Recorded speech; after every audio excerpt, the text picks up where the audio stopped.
Welcome to Time Ball Games. I'm ELD, here to ask you for help in growing the channel. When we reach 2,500 subscribers, I'm going to be giving away a custom leather playmat to one lucky subscriber. So be sure to like and subscribe.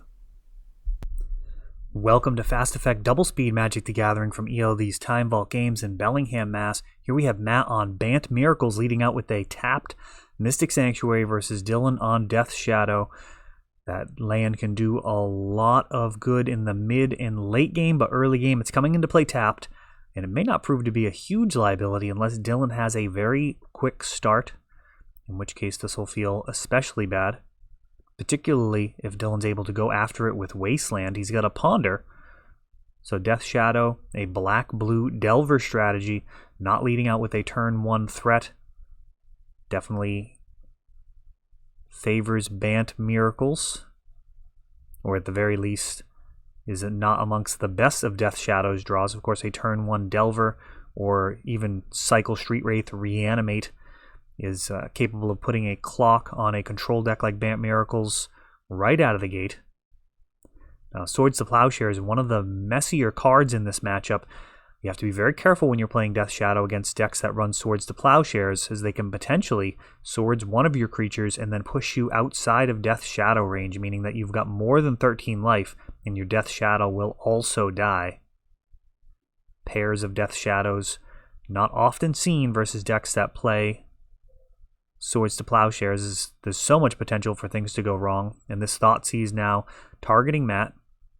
We'll see if he's got a Veil of Summer response. That would be the worst case scenario for Dylan. A Brainstorm could potentially be of use. And a Icefang Coatl in response. That is permitted to resolve, and this Thoughtseize still on the stack. And he sees a couple of forces. Force of Negation, Force of Will, Snapcaster, and Swords to Plowshares. So this Icefang Coatl may be able to trade with a threat. At the very least, it'll trade with a removal spell. Now Arkham's Astrolabe draws a card,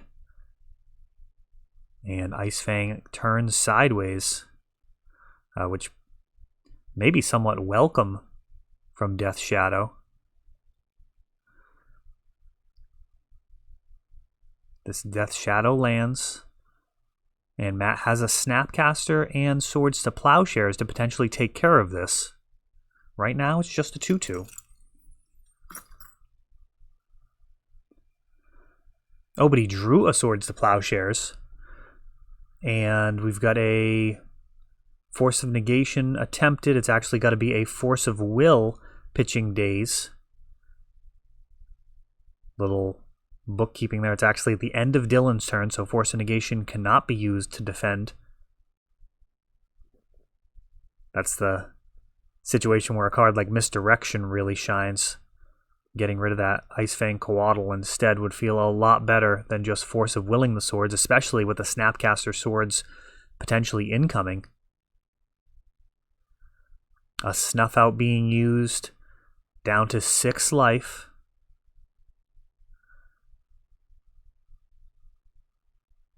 Snapcaster targets swords, Swords to Plowshares.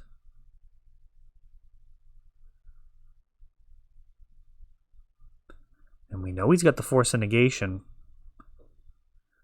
but this life total very low.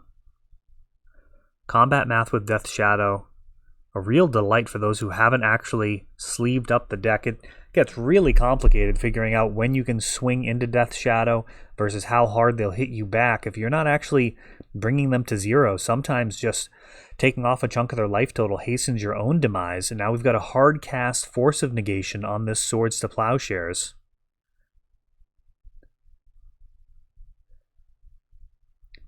Matt forcing back. And now Death Shadow is going to go by the wayside, gaining the life back up to 13. And facing down a Snapcaster Mage.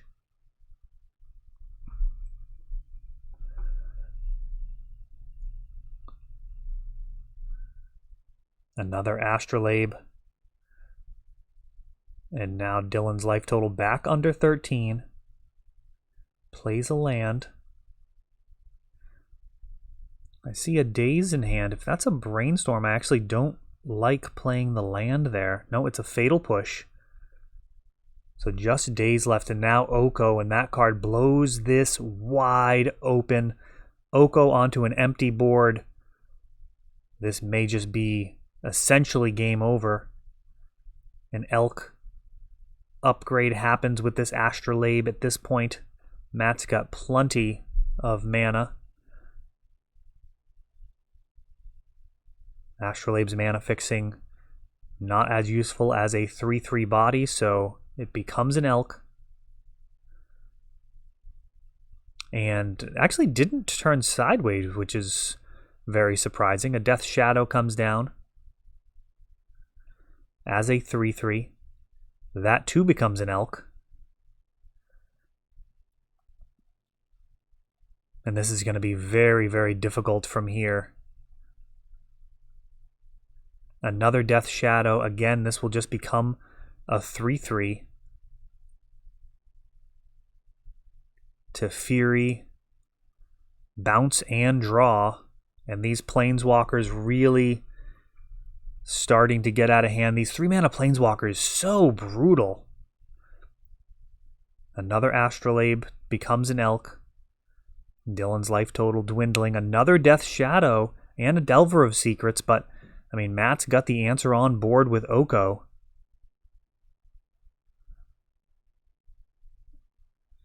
Teferi may not make it out of this one alive.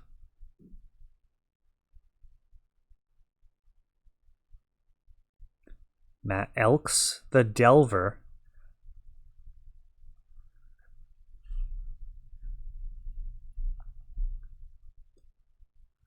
A Brainstorm for Dylan, looking for some way of breaking through here. It's an interesting line, leaving the Death Shadow open. If Dylan swings with both, he's going to lose the Delver. Ooh, and Snuff Out.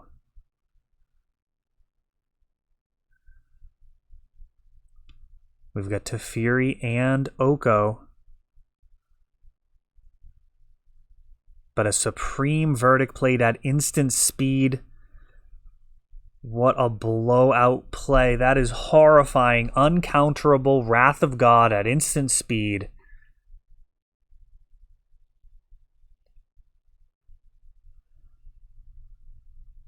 That Teferi is ticked up to 3. One more turn, and it's going to be able to draw an additional card, likely returning Astrolabe, which in turn draws another card. This Gurmag Angler feels like hope, but is Matt really going to take a hit from this 5/5? We've got Snapcaster into Swords to Plowshares, clears that Gurmag, and establishes a clock.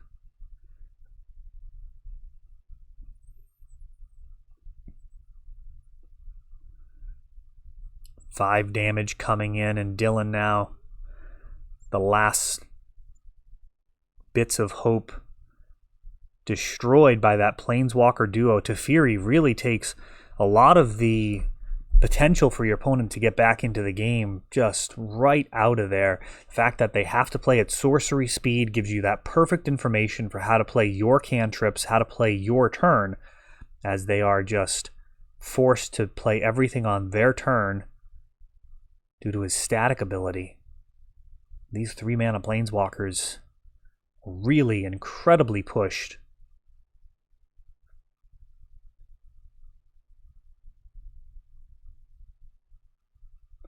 Four-mana Planeswalkers like Jace the Mind Sculptor were something that people lamented for quite a bit when they came out and started taking over. But this is a very different thing, especially when it comes down off of acceleration. That's a thing that we won't see here in the Bant Miracles matchup in all likelihood. If this is kind of a stock list, we're not going to see the acceleration. But there are some really spicy Bant lists that have Green Sun Zenith that essentially work as a ponder. The logic behind that, is if you're going to ponder looking for a creature to play, you might as well just play Green Sun Zenith and just cast that creature that way, or get the creature into the battlefield. You don't actually get the cast trigger, but you do get any ETB effects, and it really gives you a whole toolbox to work with. And of course, it can give you the mana acceleration if you opt to play with Dryad Arbor, something that can really push you ahead. Matt not going to keep there. Death Shadow in Dylan's hands on the play, going to be keeping. And mark Matt's win from the first round. We do these all live, so every once in a while I'll lose track of the match count or the game count. Be like, is that game 2 or 3?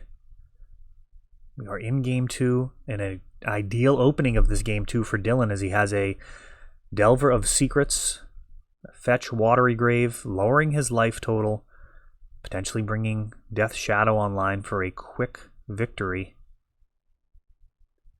But he may be playing right into some of Matt's best draws, as we saw that Supreme Verdict main deck, and there's really nothing Dylan can do about that aside from get it out of Matt's hand with discard. Which, to be fair, is not nothing. I mean, going after a control player's hand, a very valid strategy, but it leaves the top of the deck as a dangerous wild card, and of course Brainstorm can hide those cards, as well as Veil of Summer protect the hand or make things uncounterable. So this is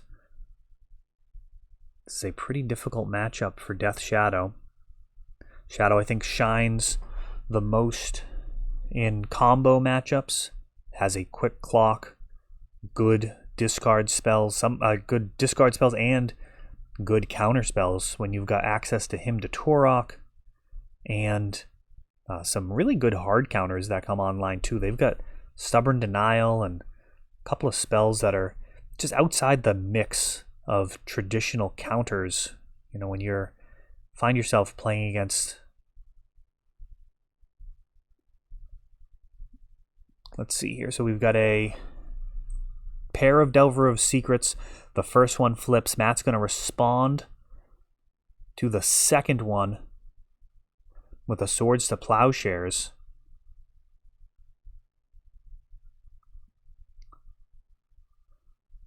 So I think he's going to get the 3 life there. And now him to Torok. I think you got to go after the Delver that just flipped. Ooh, that's got to feel awful. Veil of Summer put in the graveyard. Oh, Veil of Summer put into the bin off of a Hymn to Torok. What an absolute swing that is. If that Veil could have been held up, he would have been able to counter the Hymn and draw a card. It's like a 3-card swing. Matt taking a calculated risk. He may have to consider that in the future.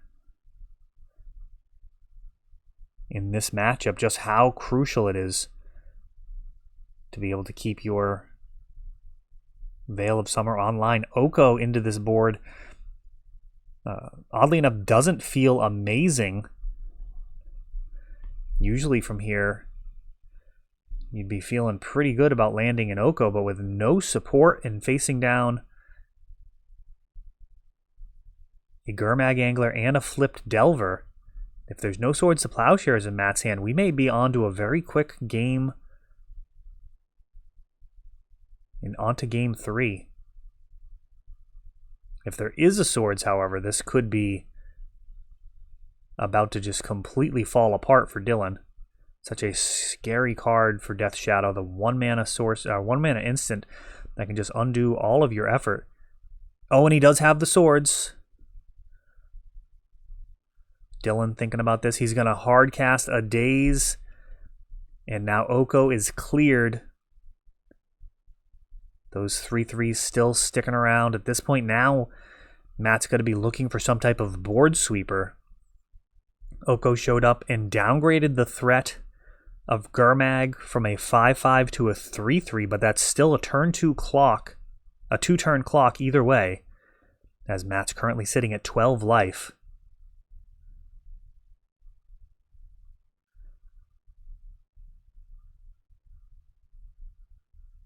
Now down to 6. Matt shuffling after finding this Mystic Sanctuary. Ooh, that's not going to be enough. He's going to grab a Tundra. He may have been thinking about grabbing Mystic Sanctuary. Mystic Sanctuary to grab Swords to Plowshares, and thinking that that actually wouldn't be good enough. And instead hopes to draw a board sweeper off the top, and now Dylan is going to need to find a way to win game number 3 on the draw. Being on the play, landing that Delver proved to be exactly what the doctor ordered. Death Shadow, one of the lesser played Delver variants. I really don't hear people talking about it very much. I enjoy the deck quite a bit. It's one of those decks that when they banned Deathrite Shaman and Gataxian Probe, it felt like the deck was just gone. Like, they were 2 of the most important cards in the deck. And ultimately, I think Death Shadow ended up being better by losing that. They ended up with a little bit of variety in the casting costs of the cards. You're not as soft to Chalice of the Void as you previously were. Gurmag Angler kind of helps out there.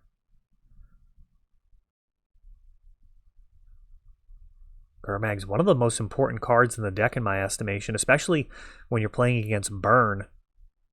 Against Burn, you're pretty much going to be in a situation, if the Burn pilot's very familiar with the matchup, they are not going to be throwing any burn spells at your face until you have lowered yourself down to 13. From there, it's no problem for them to get you out of there with just a few burn spells. So it becomes this little sub-game. If you are able to lead out with a Delver of Secrets, they're going to be able to remove it, as they've got tons of removal. They had just become an incredibly good control deck at that point if all they're trying to do is keep a creature that dies to bolt off the board. Astrolabe draws a card for Matt, and we've got a turn 1 Delver for Dylan. But Gurmag Angler ends up kind of trumping everything, as he's outside of burn range and doesn't require you to lower your life total. Played that matchup quite a bit.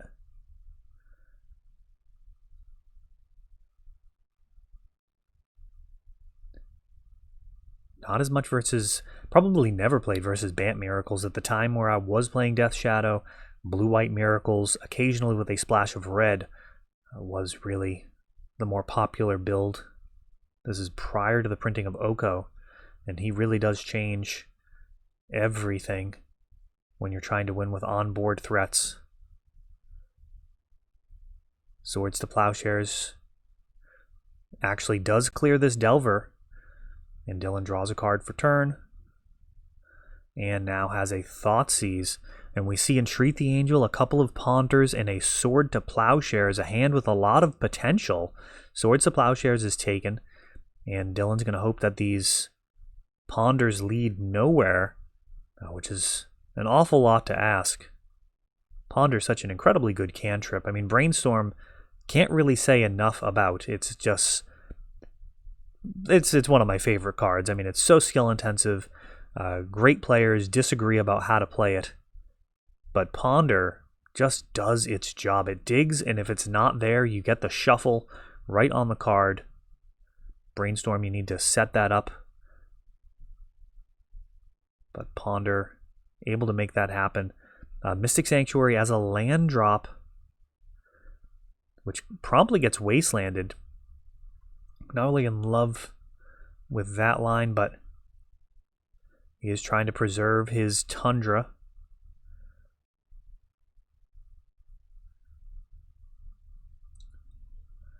Maybe he didn't have access to another basic, but he does now off of this Brainstorm. In general, the more you can delay your opponent getting utility out of that wasteland, the better. Oh, and now Dylan having to pass the turn, and that feels like a very critical turn here. with no threat on board. Yeah, this is feeling very, very bad now for Dylan. He had that Delver, was unable to protect it.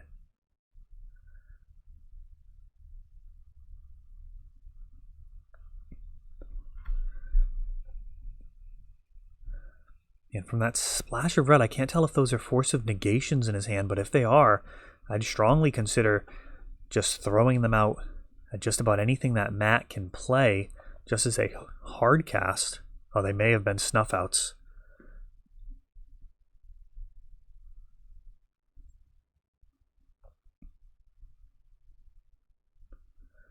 And we're going to see a mighty 1/1 Death Shadow. Him to Torok. Matt's got the Veil this time. And that resolves. They've seen the observation from several very good players. Talked about this card quite a bit in the after hours of our ELD Open series. It is so rare for a player to resolve a Veil of Summer in a meaningful situation and go on to lose the game. Entreat, going to make a pair of 4/4 Angels, leaving 1 mana open. Force of Will.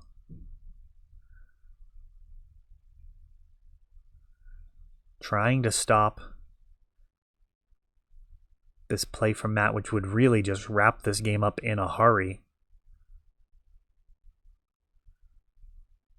Oh, is Matt actually having a little bit of a mana issue here? That's unusual for Miracles.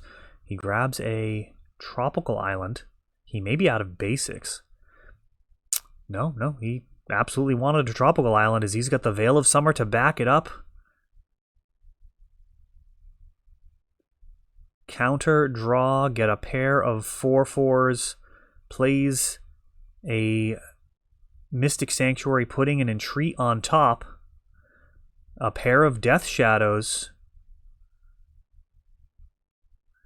and now another Entreat, this time making 3, and this gets Force of Willed, and this is the type of thing that I was talking about. It's a little messy. A Death Shadow can get pretty big here. Now, if he swings...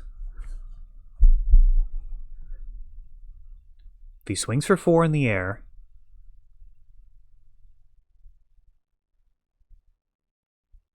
Things are complicated. There are things that can happen here. Cycled Street Wraiths, mana bases. He is going to swing. Intuitively, I feel like that is the stronger line. If Dylan doesn't win right now, then Matt can win on the crackback.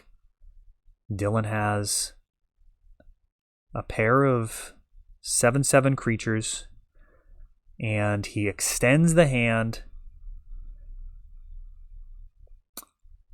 I think there was a little bit of an opportunity there. I think you have to swing with both Death Shadows. It's possible that Matt ends up chump blocking. I really would have liked to have seen that bluff. It would have put Matt to the test. If he swings there, if Matt blocks, then the game is an absolute disaster. Really complicates things if you can sell that bluff. But at any rate, an entertaining match, and thanks for watching. That is all for this one, but don't worry, there is a lot more. You can check out our older videos, and we're always putting out new videos from ELD's Time Vault Games in Bellingham, Massachusetts. If you want to help the channel, of course, you can like, subscribe, share, tap that notification bell so you can know the next time our new videos come out. Thanks for watching.